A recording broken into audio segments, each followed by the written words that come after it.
एक नहीं, दो नहीं, पूरे मेंबर, पूरा परिवार करोड़ों में खेलेगा अगर इस रहस्य को समझ लिया, इस रहस्य को जान लिया। और ये रहस्य भी नहीं है, ये एस्ट्रोलॉजी के बेसिक रूल्स हैं जिनको नॉर्मली कोई फॉलो नहीं करता है। नॉर्मली लोग क्या करते हैं, घर के अर्निंग मेंबर के चार्ट को बैलेंस करवाने में लगे रहते हैं। उसका अच्छा समय आया तो परिवार का अच्छा समय, उसका बुरा समय आया तो परिवार का बुरा समय। लेकिन एक बहुत बड़ी बात होती है कि परिवार है क्या? परिवार है अलग अलग आत्माओं ने किसी एक पर्पज से किसी एक जगह पे इकट्ठे जन्म लिया है, भाई बनके, बहन बनके, या पति पत्नी बनके, संतान बनके, और ये एक ही प्रारब्ध, एक ही डेस्टिनी से जुड़े हुए हैं। कुदरत का ये पैटर्न है। कुदरत का पैटर्न किसी एक पर्टिकुलर लक्ष्य को पूरा करने के लिए है। उस पैटर्न को समझ लिया जाए, कुदरत के काम करने के तरीके को समझ लिया जाए, और पूरे परिवार को इस रहस्य को समझा दिया जाए कि किस तरह से पूरे परिवार के सितारे, पूरे परिवार के धन के सितारे को एक्टिवेट करके रखा जाए, तो एक मेंबर का बुरा समय आएगा ना, दूसरा उसको कंपनसेट करेगा।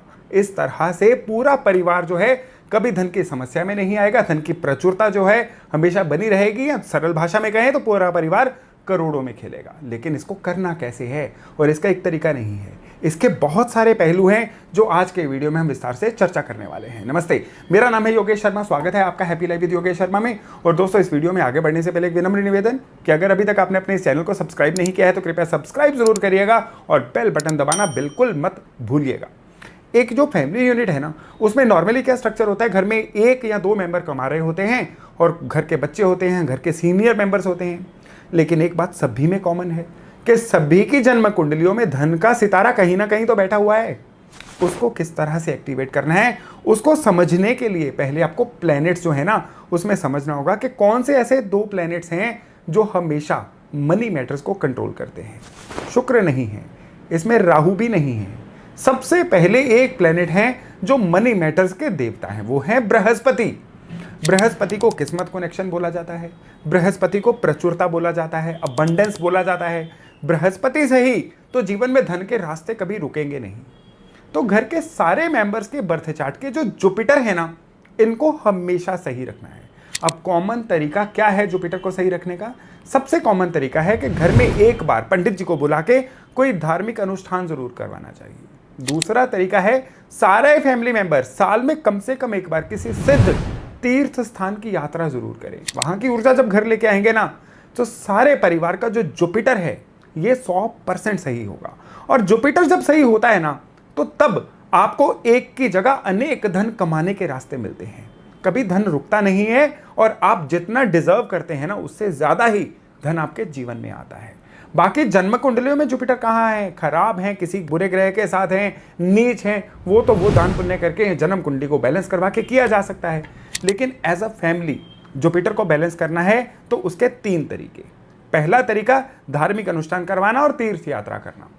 दूसरा तरीका घर के सीनियर मेंबर्स की सलाह लेना और उनको अपना क्वालिटी समय देना। और जुपिटर को सही करने का तीसरा सबसे बढ़िया तरीका थोड़ा सा सोना या फिर सूखी हल्दी की गांठें लाल कपड़े में बांध के घर के धर्म स्थान पे रखना। ये सिंबॉलिक रेमेडी है, लेकिन ये जुपिटर की ऊर्जा को आमंत्रित करती है कि हमेशा आपके घर में स्थिर रहें, अच्छी रहें, और आपके सभी के जुपिटर जो हैं वो एक्टिवेटेड रहें। और अब ग्रहों में दूसरा ग्रह कौन सा है जिसके सही रहने से घर में कभी भी धन धान्य की कमी नहीं आती? दूसरा ग्रह है बुध, बुद्धि का ग्रह। बुद्धि, इंटेलिजेंस, जीनियसनेस, आपका वो हुनर, आपका वो गुर, वो आपकी स्किल जो आपके ज्ञान को पैसे में कन्वर्ट करती है। सारे फैमिली मेंबर्स का बुध सही रहना चाहिए। एक फैमिली मेंबर जो है अपनी स्किल से पैसा कमाएगा, दूसरा सलाह देके भी कमा सकता है, तीसरा आपको गलत रास्ते पे जाने से रोक सकता है। इस तरह से सारे परिवार का जब बुध अच्छा होता है ना, तो कोई डिसीजन खराब नहीं होता।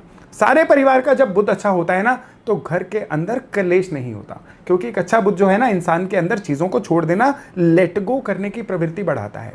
जिस भी घर के बुध खराब होते हैं ना, फैमिली मेंबर अज्ञान में एक दूसरे से उलझे रहते हैं, उस घर में कलेश का वातावरण होता है। और कहा तो जाता है ना कि जिस घर में कलेश हो वहां पे बरकत नहीं आती, वहां पे लक्ष्मी नहीं आती। तो बुध और गुरु जो हैं, इनका आपके कुंडलियों में सही होना जरूरी है।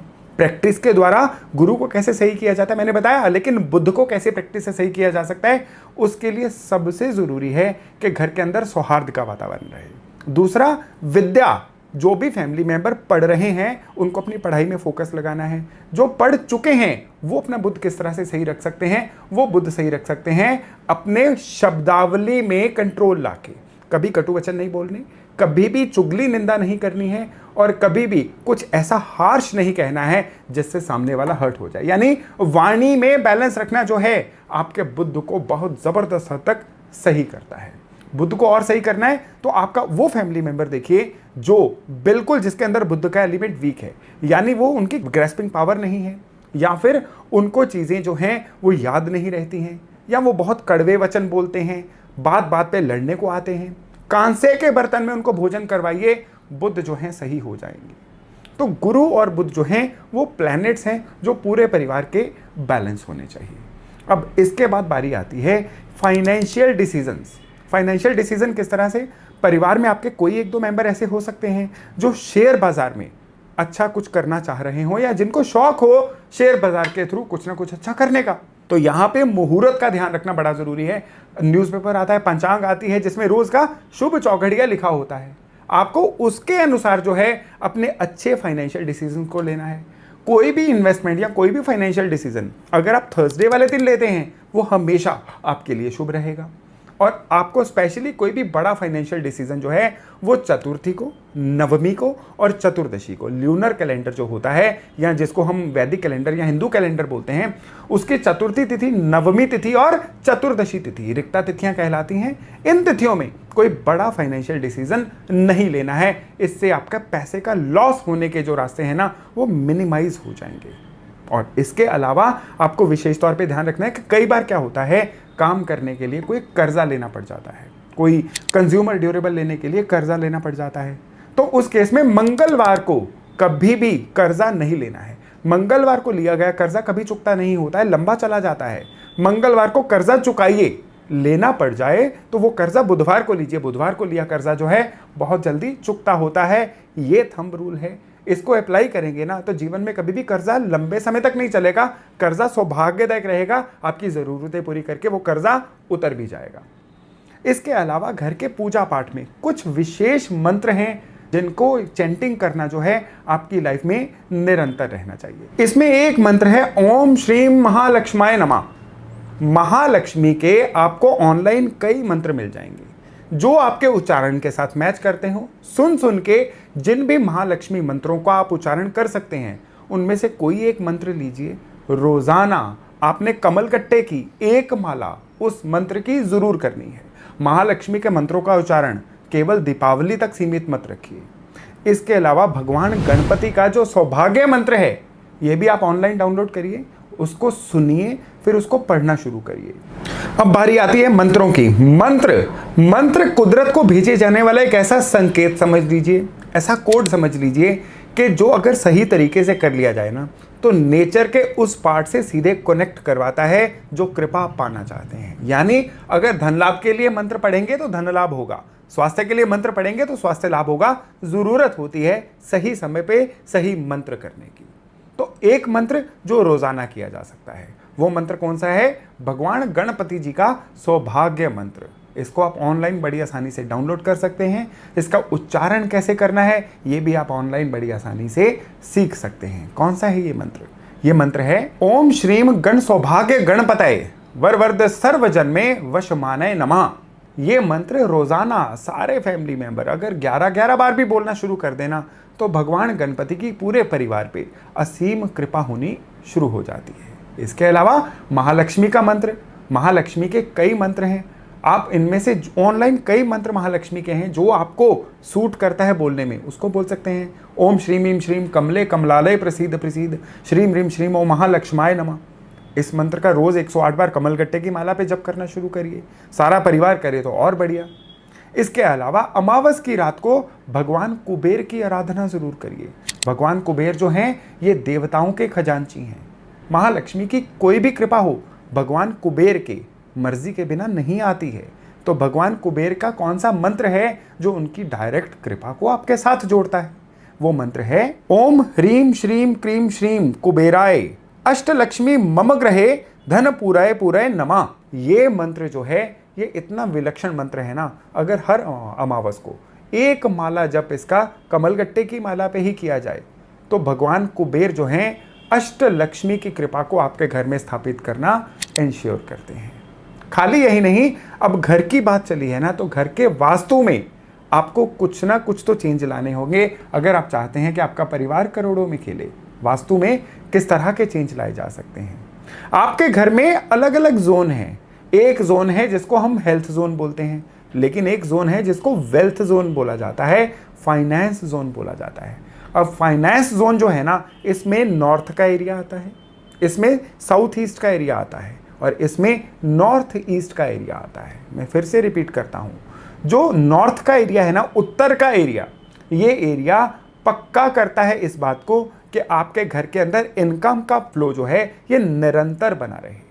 तो घर के नॉर्थ एरिया में आप क्या करिए, इसको साफ सुथरा रखिए। घर के नॉर्थ एरिया में भगवान कुबेर की कोई फोटो या मूर्ति किसी भी तरह से लगा दीजिए। इससे आपके जीवन में धन का प्रवाह जो है ये निरंतर रहता है। साउथ ईस्ट, जिसको अग्निकोण या दक्षिण पूर्व भी बोला जाता है, ये इंश्योर करता है कि रोज की जो आई चलाई है उसमें किसी तरह की बाधा ना आए। ये ना हो कि आपके नाम पे प्रॉपर्टीज हैं लेकिन जेबें खाली हैं, ऐसा भी ना हो। साउथ ईस्ट का बैलेंस होना आपके धन के प्रवाह के लिए बहुत ज़्यादा ज़रूरी है। साउथ ईस्ट में कोई रूम फ्रेशनर या परफ्यूम ज़रूर रखिए। हो सके तो साउथ ईस्ट में एक 0 वाट का लाल बल्ब ही चला दीजिए। आपके घर के अंदर के जो वेल्थ जोन है ना, ये बहुत अच्छे से एक्टिवेट होना शुरू हो जाएगा। और फिर बारी आती है नॉर्थ ईस्ट की। नॉर्थ ईस्ट का डायरेक्टली पैसे से संबंध नहीं है, लेकिन इसके बिना पैसा आता भी नहीं है, क्योंकि आपके सोच की क्लैरिटी, आप फैसले कैसे लेते हैं, मुसीबत में फंसने पे उस मुसीबत से निकलना कैसे है, क्या करें जिससे मुसीबत आए ही ना, ये सही सारी चीजें जो है ना आपके घर के नॉर्थ ईस्ट के द्वारा आती हैं। नॉर्थ ईस्ट में किचन होगी, नॉर्थ ईस्ट में टॉयलेट होगा, तो कभी भी फैसले सही हो ही नहीं सकते। इंसान जानबूझ के गलत रास्ते पे चलता है और फिर धन के नुकसान करवाता है। तो ये जो 3 जोन है ना, ये मिलके एक त्रिकोण बनाते हैं जिसको आपके घर का वेल्थ जोन बोला जाता है, फाइनेंशियल जोन बोला जाता है। इसको सही रखेंगे ना तो आपके घर के अंदर की प्रचुरता जो है ये हमेशा आती रहेगी। एक और रूल है, वो है कि आपके घर का जो मुख्य द्वार है वो ऑलमोस्ट सारी फैमिली के अकॉर्डिंग ही होना चाहिए। अब सारी फैमिली के चार्ट अलग अलग हैं, किसी को साउथ फेसिंग मना है और किसी को साउथ फेसिंग अलाउड है।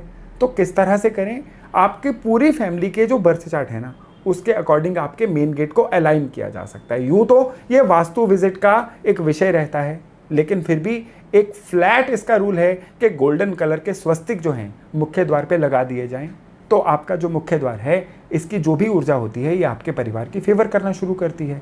इसके अलावा जो मुख्य घर की गृहिणी होती हैं वो घर के सेंटर प्लेस पे दूध और केसर का छींटा देती रहें और मुख्य द्वार पे रोज सवेरे जल की 2-4 बूंदें दाएं बाएं छिड़कती रहें। तो इससे भी आपके घर के मुख्य द्वार की जो ऊर्जा अगर नेगेटिव भी होगी ना, वो पॉजिटिव में कन्वर्ट होना शुरू हो जाती है।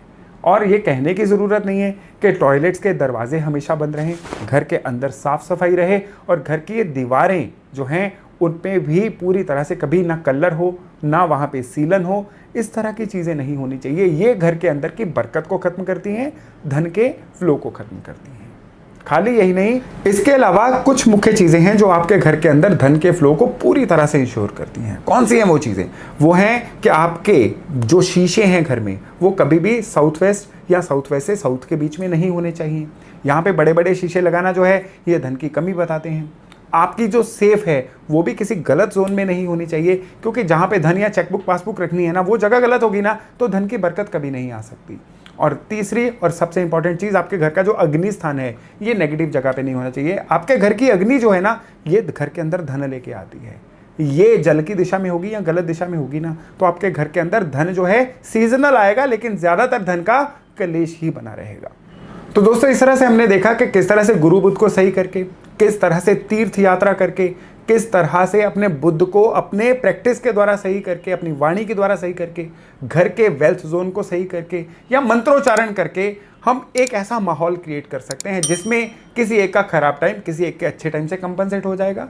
महालक्ष्मी की कृपा हमेशा घर पे बनी रहेगी और सारा परिवार करोड़ों में खेलेगा। तो मैं आशा करता हूं कि ये जानकारी आपके लिए बहुत ही लाभदायक रहने वाली है। तो चलिए, आज की जानकारी यहीं तक। बहुत जल्द मिलते हैं नए टॉपिक, नए विषय के साथ। अपना खूब ध्यान रखिएगा। नमस्ते।